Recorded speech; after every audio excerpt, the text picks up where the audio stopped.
नरेंद्र मोदी जी जब 2014 में देश के प्रधानमंत्री पद के उम्मीदवार घोषित किए गए थे, इन्होंने कहा प्रधानमंत्री बनने के बाद 50 दिनों के अंदर जो भारतीय भ्रष्टाचारियों का पैसा जो स्विस बैंक और अन्य बैंकों, विदेशी बैंकों में जमा है, मैं उसे लाऊंगा और हर खातेदार के खाते में जो है 15-15 लाख देने का काम करूंगा। और इन्होंने 31 करोड़ जनधन के खाते भी खुलवाए। खाते में 1 रुपया तो आया नहीं। खातों को एक्टिव करने के नाम पर गरीब गुरबा, पिछड़े, दलित, वंचित समाज की जो हमारी माताएं और बहनें थीं, उनसे एक्टिव के नाम पर 1000-2000 रुपया जमा करा करके नई पॉलिसी इन्होंने लागू कर दिया कि महानगरीय खाते में जो है 5000 और ग्रामीण अंचल के खातों में जो है 3000 से कम अगर धनराशि रहेगी तो उसमें 172 रुपया 50 पैसा कटौती करते करते 15 लाख तो मिला नहीं, वह 1000-2000 रुपया भी उनका लूट गया।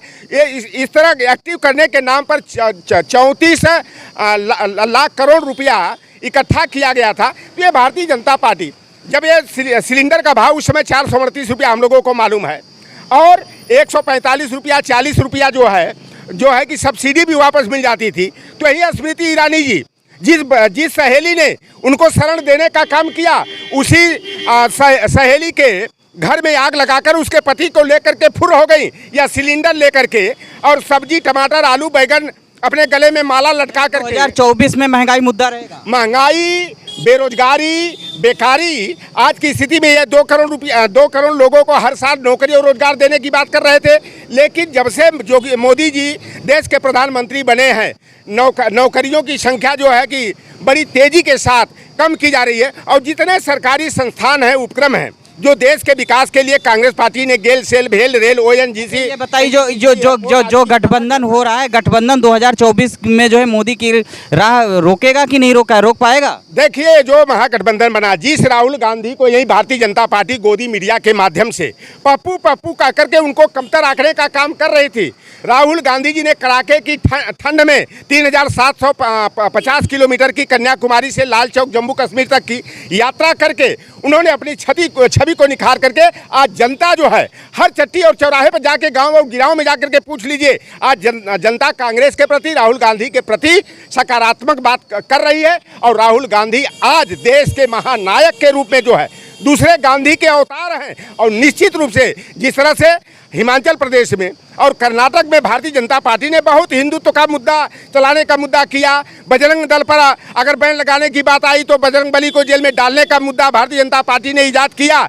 लेकिन बजरंग बली ने, हनुमान जी ने ऐसा घुमा के गदा मारा, भारतीय जनता पार्टी चारे खाने चित हो गई, धूल चाटने लगी। उसी तरह से ये बजरंग बली 2024 के चुनाव में कांग्रेस के नेतृत्व में जो महागठबंधन बन रहा है, भारतीय जनता पार्टी को उखाड़ फेंकेंगे। और इसी नरेंद्र मोदी, अमित शाह जी को जिस तरह आज ईडी और सीबीआई का डर दिखा करके विरोधी पक्ष के विधायकों को तोड़ने का, सरकार को गिराने का जो ये काम कर रहे हैं, या जो है कच्छ और खंभात की खाड़ी में कोई गुफा करा देंगे, कोई गड्ढा खंगालेंगे कि कहाँ हम छिपें। इन्हें भी देश छोड़ करके मेहुल चोकसी, नीरव जोशी, निशान जोशी और विजय माल्या की तरह इनको भागना पड़ेगा। और पूरे देश के संसाधनों को जो है, देश की पूरी अर्थव्यवस्था को। मोदी जी ने कहा सारा भ्रष्टाचारी जेल जाएंगे और हमारी जो अब की बार 300 से ज़्यादा सीटें आएंगी, अमित शाह कह रहे हैं। मैं कल की बात में बता दूं क्या, परसों जो है कि हसन मुशर्रफ के चीनी मिल पर जो है सीबीआई का छापा पड़ता है,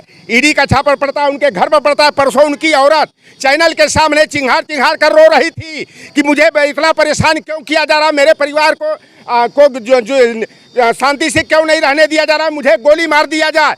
जिस हसन मुशर्रफ को चीनी मिल के घोटाले में, चीनी खरीद में कल जेल में जाना था, राजभवन में जाकर के वह मंत्री पद की शपथ लेते हैं। यही अजीत पवार, शरद पवार के बेटे भतीजे जो है 26,000 करोड़ रुपया के सिंचाई घोटाले के दागदार थे। भारतीय जनता पार्टी के पास कौन सी वॉशिंग मशीन है कि उनके पास भ्रष्टाचारी जाकर के नीट एंड क्लीन हो जाता है। और भारतीय जनता पार्टी जो भ्रष्टाचारियों को जेल में डालने की बात करती थी, आज भारतीय जनता पार्टी जो है भ्रष्ट नेताओं को अपने खेमे में शामिल कर रही है। और भारतीय जनता पार्टी आज के डेट में जो है कि भ्रष्ट नेताओं की जो है कि ग्राउंड बन गई है। ये खुद जो भ्रष्टाचारी है, महाभ्रष्टाचारी है, वह भ्रष्टाचार पर बात करते हैं तो ये जनता को गुमराह करते हैं।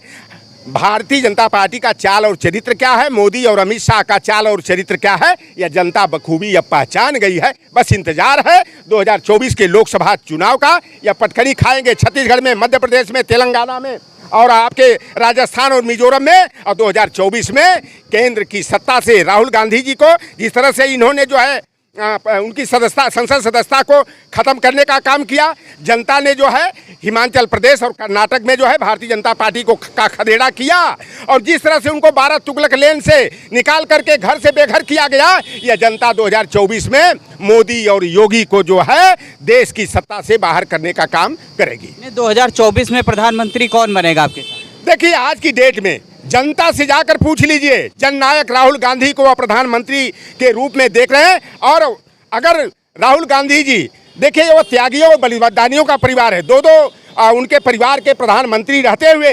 आयरन लेडी इंदिरा गांधी जी और विकास पुरुष और कह लीजिए कि संचार क्रांति के जनक जो है राजीव गांधी को इस देश के लिए शहीद होना पड़ा, तो ये शहीदों और बलिदानियों का परिवार है। राहुल गांधी जी ने तो पदयात्रा के समय में कह दिया, मुझे प्रधानमंत्री बनने की लालसा नहीं है, हमारी चिंता लोकतंत्र संविधान को बचाने की है, सामाजिक न्याय की रक्षा करने की है। और अगर राहुल गांधी जी को अगर प्रधानमंत्री बनना रहा होता तो 2004 में भी बन सकते थे, 2009 में भी बन सकते थे।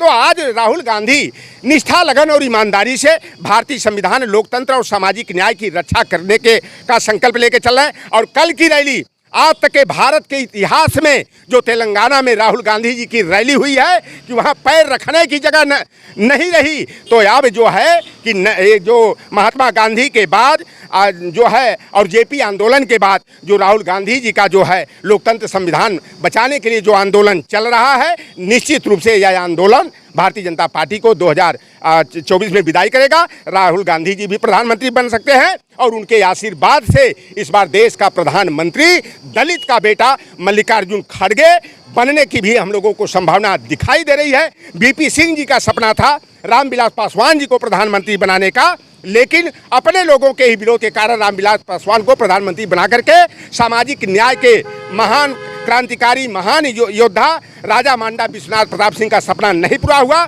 और जब जनता पार्टी बनी थी उस समय दलित बिरादरी के बाबू जगजीवन राम जी को जो है प्रधानमंत्री पद के लिए आगे किया गया था, लेकिन किसानों के नेता जो कहे जाते हैं चौधरी चरण सिंह ने विरोध करके मुरारजी देसाई को प्रधानमंत्री बनाया था। लेकिन अब मनुवादियों, ब्राह्मणवादियों, तुच्छ जातिवादियों की अब राहुल गांधी के नजरिए के सामने अब चलने वाली नहीं है। राहुल गांधी 2000 में अगर 24 में प्रधानमंत्री पद की शपथ नहीं लेते हैं तो दलित बिरादरी के मल्लिकार्जुन खड़गे जी जो है देश के प्रधानमंत्री की कुर्सी पर बैठेंगे। इसका मतलब ये आप कहना चाहते हो कि भाजपा सबका साथ सबका विकास करती है, लेकिन विकास कुछ ही लोगों करती है और कांग्रेस सभी को लेकर के चलेगी? देखिए, कांग्रेस के शासनकाल में मिडिल क्लास की भी दाल रोटी बढ़िया से चल जा रही थी, दवा दारू, बच्चों की पढ़ाई लिखाई की व्यवस्था हो रही थी।